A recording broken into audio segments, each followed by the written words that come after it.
नमस्कार मित्रांनो, हे पाहू शकता डाळबाटी बनवायचा कार्यक्रम चालू आहे. आणि जे आपण डाळबाटी बनवतो तर ते आपण तळून न घेता अशा प्रकारे आहारवर आपण जर त्याला शेकली, हे अशा प्रकारचं शेकायचं काम चालू आहे. त्याच्यावर एकदम जबरदस्त बनते.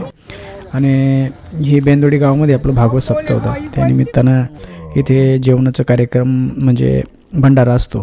त्या भंडाऱ्यासाठी हे बनवलं जात होतं. आणि मग रात्रीचं कीर्तन होतं, त्या कीर्तनासाठी आपण हे बनवायचं. गावकऱ्यांचं पूर्ण गावकरी बांधव इथले गावकरीमधले जे आपले मुलं नवतरुण मुलं आहे यांनी पूर्ण सहकार्य करून हे अशा प्रकारे बनवून घेतलं आहे. आणि हे अशा लाकडं जाळून त्यांच्यामध्ये जो आहार होतो तयार, त्याच्यामध्ये ते शेकून मग ते डायरेक्ट डाळबाटी एकदम जबरदस्त बनते. आणि त्याचा एक जो स्वाद असतो, तो चव असते ना, ती एकदम लज्जतदार असते. कारण की याच्यामध्ये काय होतं, आहारमध्ये जे जुने पूर्वज लोक होते आपले, ते भाजूनच बनवायचे डाळबाटी. पण आता नवीन